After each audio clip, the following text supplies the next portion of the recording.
The F&M celebrating their rise to power 26 years ago. A new organization taking a stance against illegal immigration. And students on Grand Bahama having some fun before the opening of the new school year.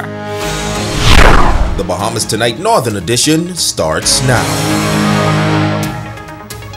This is the Bahamas Tonight, the Northern Edition. Good evening all. I'm Megan Shepard. Thank you so much for tuning in.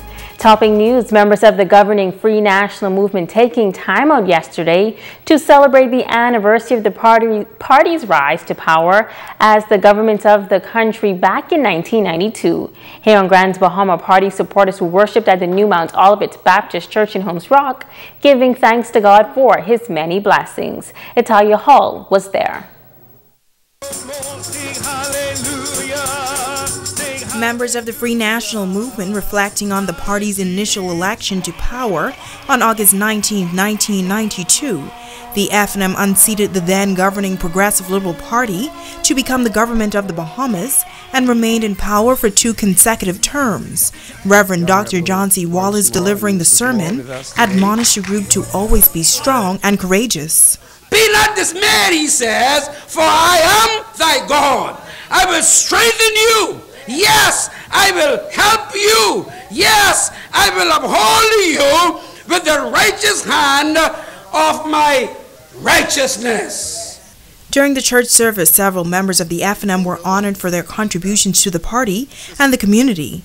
Chairman of the Grand Bahama F&M Council and National Vice Chairman David Thompson shares the significance of the 1992 victory. The party was formed in 1971, and at its formation, brave men and women were there like Maurice Moore and C.A. Smith and many of you. And I do remember my cousin Edmund Moxie, who was also from Ragged Island, who penned for us the motto and the singing song of the Free National Movement. Mine eyes have seen the glory of the coming victory.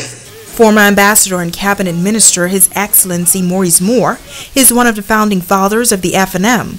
He says after 26 years, the party is still continuing to carry out a complete reformation of the Bahamian society, adding that the government is laying the foundation for the future of the country. This is the first government who has really addressed the preparation of our young people for a successful running of our country, knowing that educating our young people and preparing them to take over from the old guards. We've never done that, not to this extent before. Deputy to the Governor General Ambassador, His Excellency C.A. Smith, was also instrumental in the development of the F&M. He says the date is memorable and important in Bahamian history. In the life of every country and of every nation, there comes a time when God rises up persons to lead the nation. That happened in 67, and again it happened in 92. And in 92, when the Free National Movement took over the government, it laid out a number of plans for change. And those changes were self-evident today, and so we've come today to recognize them and to thank God for all that He has done. Reporting for ZNS Network News, I'm Italia Hall. A new organization formed over the past 2 years calling on Bahamians to take a stand against illegal migration in the country. Tonight, the organizer says that Bahamians must come together to effect change. Organizer of Taking the Bahamas Back, Jillian Bartlett, says that the purpose of the organization is to empower and encourage Bahamians to stand as one for the good of the nation. She says that a number of Bahamians from various islands have come together to stand against the illegal migration problem in the country. We also focus on empowering and also encouraging Bahamians to stand as a united force for the good of our nation. Educating and informing Bahamians about the issues to assist us in solutions needed to fix the current broken system that's been exploited. Taking the Bahamas Back also call for support to protests against all illegal immigration and relating issues. Bartlett says that the issue has existed for far too long, and she believes it is getting worse. We have noticed the pitfalls of illegal migration. It is escalating, especially in the recent months between late 2017 to August 2018. And we're talking about the recent event with Eleuthera that happened about a couple of days ago or last week. So it hasn't stopped. The organization has posted multiple petitions online and is calling on more Bahamians to sign and show their support. She says the ultimate goal is to see a change in the law regarding illegal migration. Immigration laws apply to the fullest extent of the law. That's really vitally important, and we've already started to write on that and how we want to proceed. 2, all persons caught breaking the law be charged to the fullest extent of the law. I mean, you can't have a slap on the wrist. That has to stop. That cannot continue. Captured immigration migrants, fine and deported instantly means, okay, I know there's a law, and of course it's taking up a lot of time in court, and then we have to house you. Well, we can't even afford that right now. The petition can be found on Facebook on the Taking the Bahamas Back page. In other news, special edition education continues to be a challenge in the country. While in Grand Bahama last week, the Minister of Education noted that greater attention must be given to children with special needs, as the ministry seeks to ensure that no child is left behind. Italia Hall has the details. Last year, the Minister of Education, the Honorable Jeff Lloyd, announced that greater emphasis would be given to students with special needs in the country by providing better facilities and resources.